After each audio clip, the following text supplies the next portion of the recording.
रात को नहीं। तो ये है अपने रामनिवास जी का घर आ रहा। बैठ जाओ आराम से। तो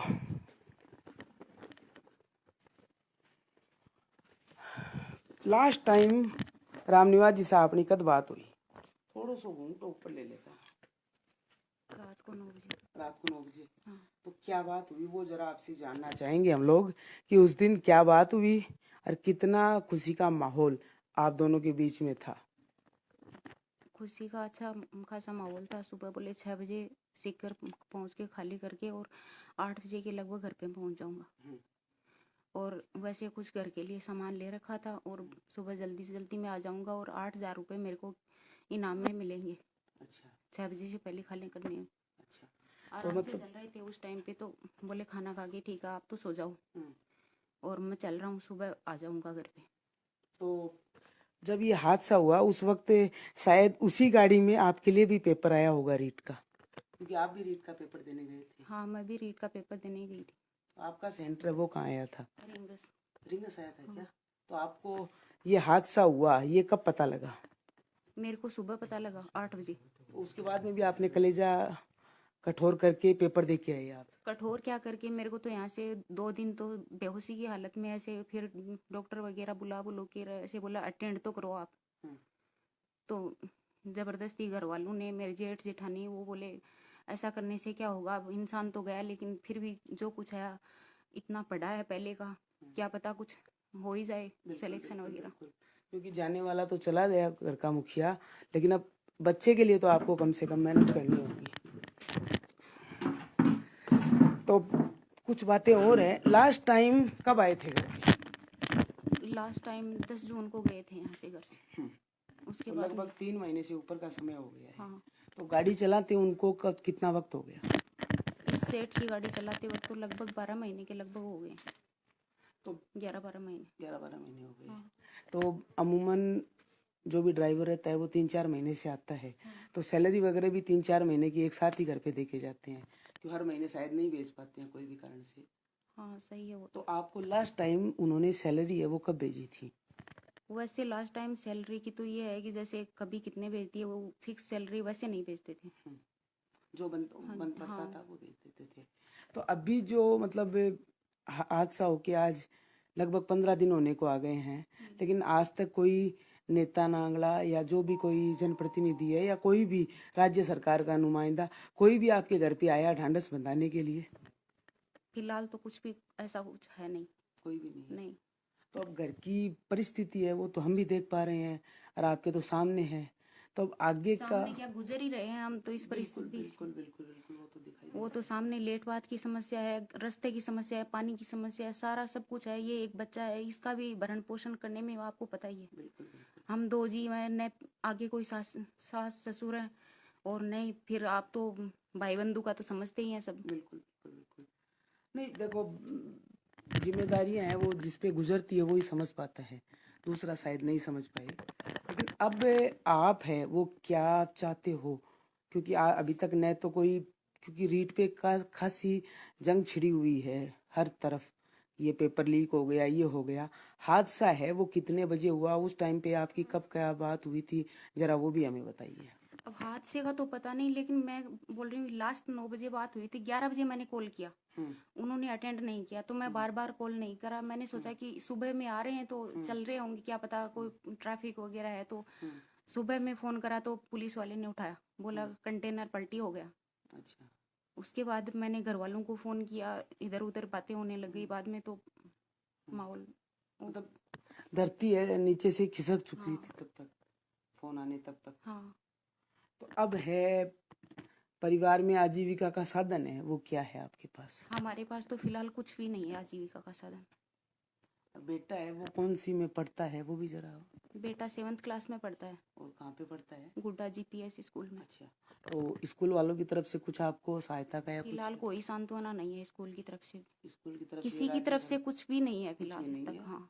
26-27 लाख स्टूडेंटों के लिए जो पेपर कलकत्ता से लेके सीकर तक चले थे, उस आदमी को इनाम ये मिला है कि उसने अपनी जिंदगी दांव पे जिंदगी लगाई। भी खो दी और हमारी दोनों की जिंदगी भी बर्बाद हो गई। पीछे से हम किसी लायक कुछ भी करने लायक नहीं बचे। बिल्कुल बिल्कुल। तो जो भी हैं ये सुन रहे हैं तो एक बार इस घर की परिस्थिति देख लें, क्योंकि जो हुआ है परिवार के साथ बहुत बुरा हुआ है। ना भगवान किसी के साथ ऐसा करवाए। बाकी ये वही राम निवास जी की धर्मपत्नी है जिनका रीट का पेपर ले रखे आ रहे थे कलकत्ता से, और जो भी ट्रक कंटेनर पलटा और इनके हस्बैंड है उसमें। तो अब मांग है परिवार की, क्योंकि परिवार में 2 ही आप सदस्य हो, आजीविका का कोई आपके पास साधन नहीं है। तो आपकी जो मांग है राज्य सरकार से या जिला कलेक्टर से या जो भी जनप्रतिनिधि हैं हमारे यहाँ के, उनसे आपकी क्या मांग है वो जरा बताइए हमें। मांग तो जैसे अब हमारे सामने कुछ खाने पीने के लिए भी वो भी समस्या आ गई। तो अब आर्थिक सहायता के रूप में या फिर नौकरी वगैरह कुछ तो होना चाहिए ना हमारे पक्ष में। सोचना चाहिए सरकार को भी। इसी संबंधित जो ये हादसा हुआ है इससे संबंधित ही तो हुआ है। बिल्कुल। तो फिर जब एक इंसान कमाने वाला है वो ही ऐसा कर देगा, वो उसके साथ ही ऐसा गलत हो जाएगा, तो फिर पीछे वाला परिवार। बिल्कुल। क्योंकि इस एग्जाम से काफ़ी लोग हैं जो बच्चे हैं जो टीचर बनेंगे आने वाले समय में, और हमको आपको भी यही चाहेंगे कि राज्य सरकार नौकरी दे न दे, लेकिन आप अपने रीट के पेपर में उत्तीर्ण हो और आगे अपना परिवार का पालन पोषण अच्छे से कर पाओ। हाँ, ऐसा तो होना ही चाहिए। क्योंकि जो दुखों का पहाड़ था वो परिवार पे उसकी तो हमसे भरपाई जिंदगी भर भी नहीं होगी, लेकिन हम कैसे, जैसे बच्चे का पेट भरण पोषण करना है, इसकी जिंदगी को बनाना है, हम भी तो कैसे तो खड़े होंगे ना फिर। बिल्कुल बिल्कुल बिल्कुल। तो अपने लायक नहीं बचे। और मुद्दा ये भी तो नहीं, चाहे तो वैसे सरकार की सर्विस में थे भाई, गवर्नमेंट का माल ही लेके आ रहे थे, वैसा अगर कोई कर्मचारी होता है सरकार का, उनको तो तुरंत इमीडिएट कैसे ध्यान देते हैं। बिल्कुल। ये भी तो एक माने तो एक्चुअल में पहले तो इनका ये बहुत सबसे बड़ा सरकार का गलती है। इतना बड़ा एग्जाम का रीट के पेपर थे, बिगर सिक्योरिटी के ये लोग गाड़ी भेजे कैसे?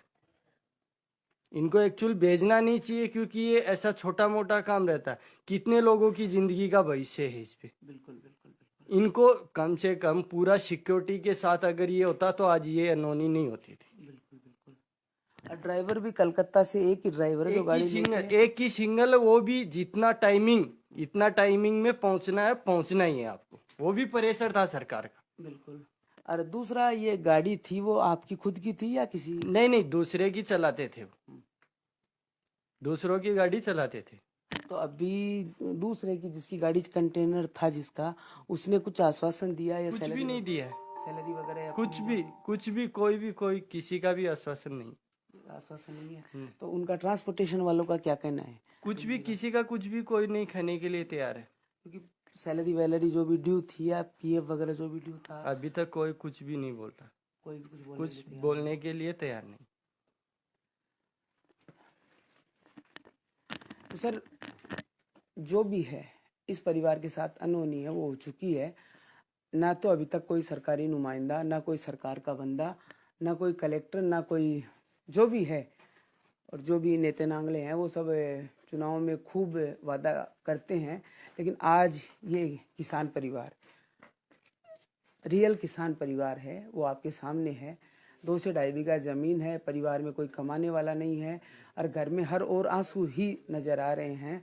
आगे अब देखना होगा क्या होता है, लेकिन अभी तक जो हुआ है वो इस परिवार के लिए दुखद है।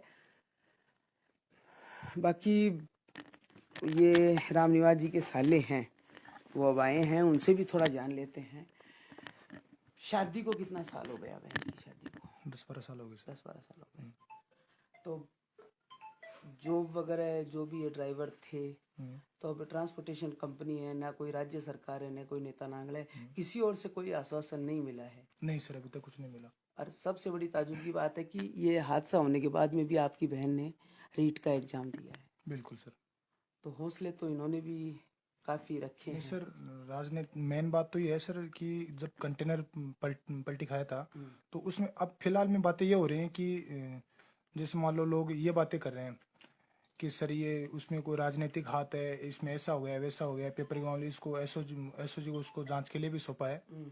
तो ये चीजें गलत हो रही है सर। हालांकि सारे की तो बात बहुत अलग है, उन लोगों का मतलब कमेंट्स ही कुछ अलग है। बिल्कुल।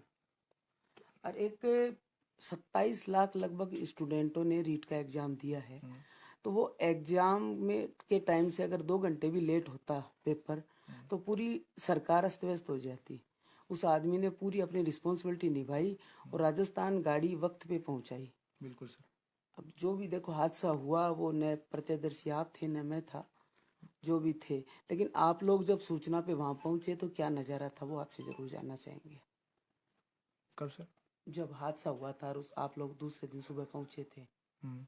तो क्या वहाँ पे जो कंटेनर था वहाँ पे क्या नज़ारा था वो जानना चाहेंगे आपसे। नहीं क्या वहाँ पे दृश्य था? सर वो था, हम वहाँ पे गए थे तो वहाँ की एक जो आवारा पशु था वो मरा पड़ा था, ठीक है। साथ में 2 गार्ड थे, एक अपने जो जीजा जी रामनिया जी वो थे, ठीक है। तो उनकी ऑन द स्पॉट डेथ हो चुकी थी और साथ में 2 गार्ड थे, उनमें से एक गार्ड का पैर वगैरह कट गया था, उनकी भी डेथ हो गई थी। अब बता रहे हैं कि एक गार्ड अभी तक भी जीवित है, ठीक है। अब मतलब नई नई बातें सामने निकल के ये आ रही हैं कि फिलहाल में ये बोल रहे हैं कि सर उस कंटेनर को जबरदस्ती पलटवाया गया था, तो उसके लिए हम वो जांच करवाएंगे, ये करवाएंगे। जो भ्रष्ट नेता हैं वो उस मैटर को राजनीतिक मैटर में तब्दील कर रहे हैं। बिल्कुल बिल्कुल बिल्कुल। नहीं, काफ़ी मतलब विज्ञापन वगैरह भी दिए जा रहे हैं और कुछ नेता है वो सड़कों पे भी बैठे हैं रीट एग्जाम को लेके, लेकिन पशुधन अगर सामने आ जाता है तो शायद इतना बड़ा हादसा सवालिया निशान उठाता है। देखो मैं तो यही कहना चाहूँ। नहीं बिल्कुल सही है सर। पशु को बचाने के चक्कर में ही मतलब ये इतना बड़ा हादसा हुआ था, वरना अपनी जान कौन गवाता है? बिल्कुल। सबको अपनी जान प्यारी है। तो आप लोग जब सुबह पहुंचे तो कंटेनर एकदम बिखरा पड़ा था या क्या था? बिल्कुल पलटी खाया हुआ और था। पेपर वगैरह वो किस कंडीशन में थे? नहीं उनको तो रात को ही पुलिस ने अपने गिरफ्त में ले लिया था और सही सलामत पहुंचा दिया था। अच्छा, पुलिस ने अपने हाँ तुरंत ही कंटेनर खाली कर दिया था एक्सीडेंट खाली के करवा बाद? दिया था वहां से। अच्छा, तो आप लोग गए थे तब कंटेनर में कुछ नहीं नहीं था? कुछ नहीं था, खाली था। खाली था, बस सिक्योरिटी गार्ड के लोग खड़े थे वहाँ हाँ पे। वहाँ वो खड़े थे। बिल्कुल। तो अब राम निवास जी की धर्मपत्नी से है वो आखिरी कमेंट जान लेते हैं। अरे जो भी इनकी मांग है या जो भी इनको राज्य के जो भी जिम्मेदार लोग हैं जो इस जिम्मेदारी को निभाना चाहते हैं वो एक बार इनके घर पे आएँ, कम से कम आर्थिक सहायता न सही सांत्वना बनाने के लिए आएँ। तो आप क्या कहना चाहते हैं, वो लास्ट कमेंट आपके। अब कहने के लिए तो जो कुछ भी मैंने कह भी दिया है और आपके सामने भी है, इसमें या आर्थिक सहायता, नौकरी वगैरह जो भी है, मतलब सहायता तो होनी चाहिए। क्योंकि परिवार का पालन पोषण है, पालन पोषण सारी जिम्मेदारी मेरे ही ऊपर अब है। आपके एक ऊपर बच्चा ही आ है, गई। बिल्कुल बिल्कुल बिल्कुल ये बच्चा भी आप 7th क्लास में है, देख लो किस कंडीशन में है हम। बिल्कुल। तो राम निवास जी का बेटा है, उससे भी 2 शब्द ही बात करेंगे, लेकिन बात जरूर करेंगे। कौन सी क्लास में पढ़ते हो बेटा आप? 7th। 7th में। कहाँ पे? गुड्डा। गुड्डा। तो बाकी दोस्तों जो भी हैं सरकारी नुमाइंदे, उनसे निवेदन है कि कम से कम, ज़्यादा कुछ नहीं, आके इस परिवार को सांत्वना बंधाओ। बाकी रीट का एग्ज़ाम है वो राम निवास जी की धर्मपत्नी ने भी दिया है, तो इनको बेस्ट ऑफ लक कि इनका भी सिलेक्शन हो और अपने परिवार की जिम्मेदारी निभाए। लेकिन जब तक जिम्मेदारियां न निभाई जाए, कम से कम सरकारी नुमाइंदे या जो जिम्मेदार लोग हैं वो इनके पास आएँ और सांत्वना बंधाएं। तो इसी के साथ आज का ये लाइव है वो पहली बार दुख भरा हुआ है, लेकिन एक बड़ा इंटरव्यू था रीट एग्ज़ाम को लेके, क्योंकि रीट एग्ज़ाम में लगभग 27 लाख स्टूडेंटों ने एग्ज़ाम दिया था और उसी एग्ज़ाम के पेपर लेके हमारे सिंगनौर के ओदारा के पास के राम निवास जी हैं, वो कलकत्ता से निकले थे सिक्कर के लिए, और घर वालों और उनके बीच जब भी बात हुई तो एक खुशी का माहौल था, क्योंकि घर पे आना था, शॉपिंग वगैरह भी की थी। और धर्मपत्नी से रात 9 बजे बात हुई थी कि सुबह 8 बजे घर पे पहुंचेंगे, लेकिन होने को किसको पता था कि 8 बजे वो नहीं, उनका पार्थिव देह है इस घर में पहुंचेगा। तो अब जो भी जिम्मेदार लोग हैं वो अपनी जिम्मेदारी निभाएं, आगे आएं और इस परिवार के लिए जो कर सकते हैं उतना करें। धन्यवाद।